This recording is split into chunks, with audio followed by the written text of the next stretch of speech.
여기 미국 최악의 사고뭉치였던 남자가 있습니다. 그는 동양인만 보면 시비를 걸기 일쑤였고 경우에 따라선 폭력을 사용하는 것을 주저하지 않았다고 하는데요. 하지만 자신의 아버지에 의해 강제로 보내진 한국에서 그는 하루 만에 겸손을 되찾고 말았다고 합니다. 그렇다면 그에게는 대체 무슨 일이 있었던 것인지 자세한 내용 살펴보도록 하겠습니다. 저는 미국 뉴욕에서 살고 있는 브래들리라고 합니다. 운 좋게도 저는 꽤나 성공한 사업가 아버지를 둔 덕분에 정말 남부러울 것 없이 살았는데요. 보통 뉴욕 시민들은 엄청나게 차갑고 이기적이라는 편견이 있고 솔직히 그러한 편견은 어느 정도 사실이긴 하지만 이건 저희 아버지와는 전혀 관계가 없는 말이었습니다. 왜냐하면 아버지는 늘 남에게 먼저 베풀고 어려운 사람을 배려할 줄 아는 따뜻한 사람이었거든요. 그러나 저에게는 그러한 아버지의 따뜻한 면모가 전혀 보이지 않았습니다. 저는 아버지의 재산을 믿고 항상 남을 깔보며 무시했고 제 성격을 건드는 상대에게는 무력을 사용하는 것을 주저하지 않았거든요. 키도 꽤나 크고 다부진 체격이었던 제게 웬만한 사람들은 정말 상대조차 안 됐고 그렇게 저는 매일같이 싸움이나 하고 다니며 아버지 얼굴에 먹칠을 하며 살았습니다. 사실 저는 호전적인 기질을 갖고 있는 학생이었긴 했지만 이 정도로 최악의 양아치는 아니었습니다.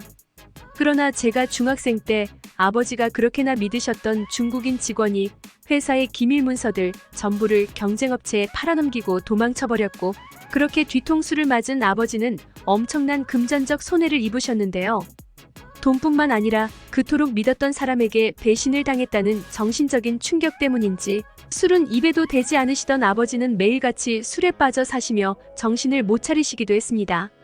존경하던 아버지가 그렇게 무너지는 모습을 본 저는 인간에 대한 회의감이 들었고 고삐가 풀어져 버린 것이었습니다. 이 사건 이후 저는 특히나 동양인들에게 적대적인 감정을 숨기지 않았는데요. 식당의 동양인 직원들을 보면 괜히 그들의 영어 발음을 지적한다거나 테이블을 난장판으로 만드는 등 무례한 행동을 하곤 했습니다. 그리고 대학교에 진학해서도 저의 이기적이고 개인주의적인 행동은 계속되었고 매일같이 사고를 냈습니다. 이쯤 되니 아버지는 제발 정신 차리고 따뜻한 마음을 가져보라고 조언하셨지만 제게는 전혀 통하지 않았습니다. 솔직히 제가 형편없는 놈인 것은 이미 알고 있었지만 다른 미국인들도 저와 별다를 바 없이 행동하거든요. 동양인을 보면 은근슬쩍 무시하고 개인주의적이거나 자신만을 먼저 생각하는 건 정도의 차이만 있을 뿐이지 다른 미국인들도 마찬가지처럼 보였죠. 이렇듯 아버지의 부탁에도 제가 전혀 변함없는 모습을 보이자 아버지는 제게 충격적인 조치를 취하셨습니다.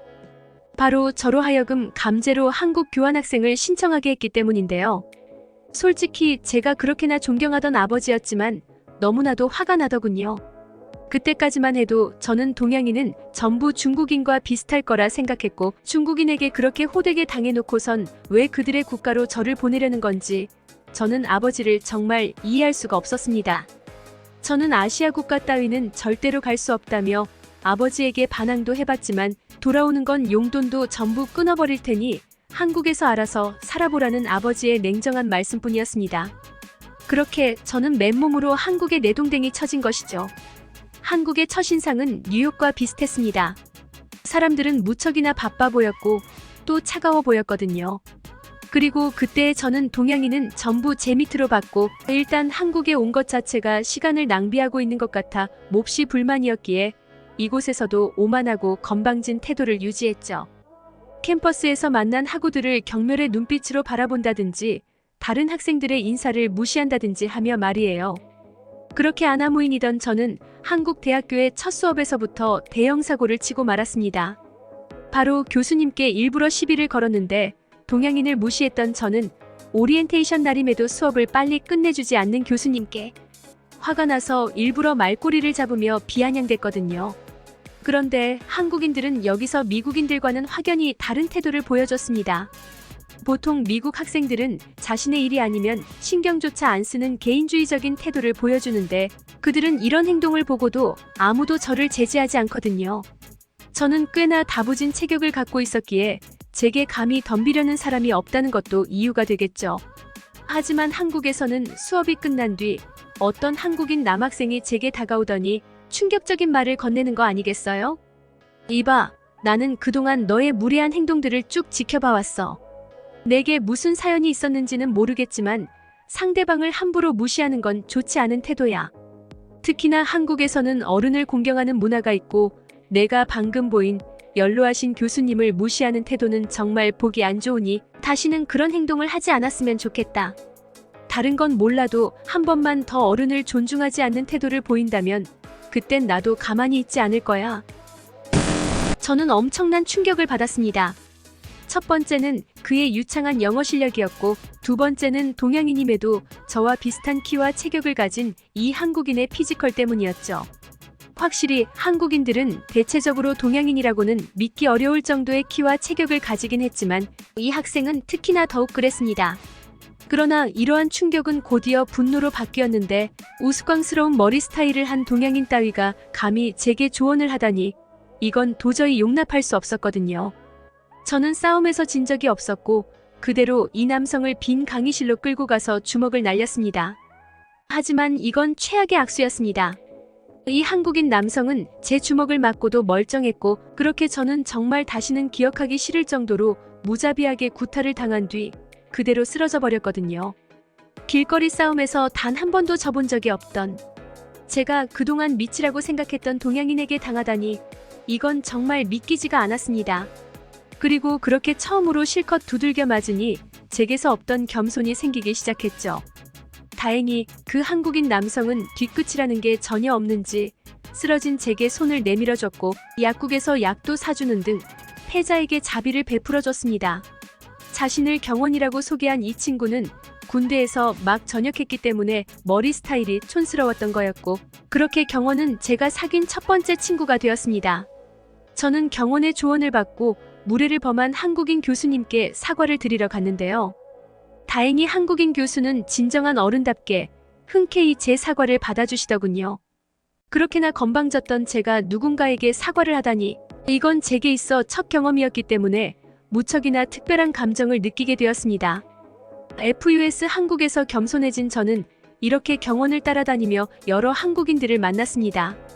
그리고 미국인들 못지않게 개인주의적인 것처럼 보였던 한국인들은 알게 모르게 저를 잘 챙겨주며 도와주더군요. AYPR 과제나 퀴즈가 있는 날이면 전날부터 준비는 다 됐냐며 챙겨준다거나 시험 직전 자신들이 그동안 열심히 필기해둔 자료들을 보여준다거나 하면서 말이에요. 미국에서는 아무리 하고라도 기본적으로는 경쟁자라는 생각을 갖고 있고 이런 호의를 절대로 찾아볼 수 없는데 한국인들은 정말 따뜻한 심장을 가진 사람들이라고 느꼈습니다. 만약 한국인 친구들이 아니었다면 저는 미국 대학교에서처럼 바로 낙제를 해버렸겠죠. 또한 용돈이 끊겨서 가난한 생활을 해야 했던 저는 한국인 친구들의 도움으로 주방에서 아르바이트를 하기도 했는데 미국에서는 도련님 소리를 들으며 아르바이트는커녕 집안일조차 해본 적이 없던 저였기에 한국의 주방 아르바이트는 꽤나 힘들었지만 그래도 한국인들은 일이 미숙했던 저를 많이 배려해줘서 즐겁게 일할 수 있었습니다. 서빙을 맡은 한국인 동료들 또한 저를 도와주지 않아도 됐지만 구태여 일이 미숙한 저를 위해 힘을 보태주더군요. 물론 저 또한 주방 일이 익숙해진 다음 서빙 친구들을 도와주기도 했죠. 만약 피도 눈물도 없는 냉정한 뉴욕 사람이었다면 일이 미숙했던 저는 일을 시작한 지 1시간도 안 되어 해고당했을 것이고 서로 도움을 주고받는 아름다운 감정은 느껴보지도 못했겠죠. 그리고 경원과 그의 친구들은 자신들의 집에도 여러 번 초대해주며 매번 굶고 다니는 저를 위해 한국의 따뜻한 가정식을 대접해줬는데요.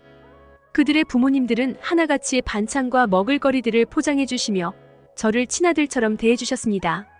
한국인들의 이런 호의를 받다 보니 이들이 왜 어른들을 공경하는지 조금은 이해할 수 있었습니다. 이들은 딱히 어른이라서 공경한다기보다는 인간이라면 마땅히 존중하고 아낌없는 사람을 주는 것 같았거든요. 그렇게 저는 한국에서 여러 따뜻한 호의들을 받으며 무사히 교환학생 생활을 마무리할 수 있었습니다. 그리고 한국에서 제 인생 중 가장 값진 1년을 보내고 미국으로 다시 돌아온 저는 완전히 다른 사람이 되어 있었죠. 식당 직원들에게 매너 있는 모습을 보인다든지 근처에 어르신들이 보이면 의자나 줄을 양보해준다든지 하는 모습을 본 부모님은 제가 진짜 브래들리가 맞냐며 엄청나게 놀라셨죠. 저는 그럴 때마다 한국인으로 다시 태어난 브래들리라며 농담을 건네곤 했습니다. 또한 제가 이렇게 처음 보는 사람들이더라도 늘 따뜻하고 친절하게 대하자 제 주변에는 자연스레 많은 친구들이 생기기 시작했습니다. 한국인들만큼은 아니지만 미국인들 중에서도 따뜻한 심장을 가진 친구들이 있고 저는 그들과 인연을 맺으며 건설적인 삶을 살기 시작했습니다. 그리고 이렇게 변화된 제 모습에 가장 좋아하셨던 건 바로 아버지셨는데요. 사실 아버지가 저를 한국으로 보낸 건 바로 회사에서 늘 인정받고 사랑을 독차지하는 건 전부 한국인 직원들이었기 때문이라고 말씀하셨습니다. 중국인의 배신 때문에 아버지 또한 동양인이라면 학을 떼셨지만 한국인은 그러한 동양인에 대한 편견을 깨부숴준 훌륭한 사람들이라며 제가 그런 사람들과 함께 지낸다면 조금은 변화될 수 있지 않을까 기대하셨다고 하시더군요. 물론 아버지의 계획은 멋지게 들어맞아서 망난이었던 저는 이제 누구보다 인간을 사랑하시는 아버지와 조금은 닮게 되었죠. 한국이 아니었다면 제 인생은 정말 어떻게 되었을지 정신을 차린 지금은 너무나도 아찔한 감정을 느끼고 있습니다. 나중에 대학교를 졸업한다면 저는 반드시 저를 변화시켜준 한국인 친구들을 만나러 다시 한국으로 갈 것입니다. 한국에서 완전히 변해버린 미국인의 사연이었습니다. 여러분들의 구독과 좋아요, 알림 설정은 영상 제작에 큰 힘이 됩니다. 듣기 주셔서 감사합니다. 오늘의 영상은 이게 전부입니다. 모두가 건강하길 바랍니다.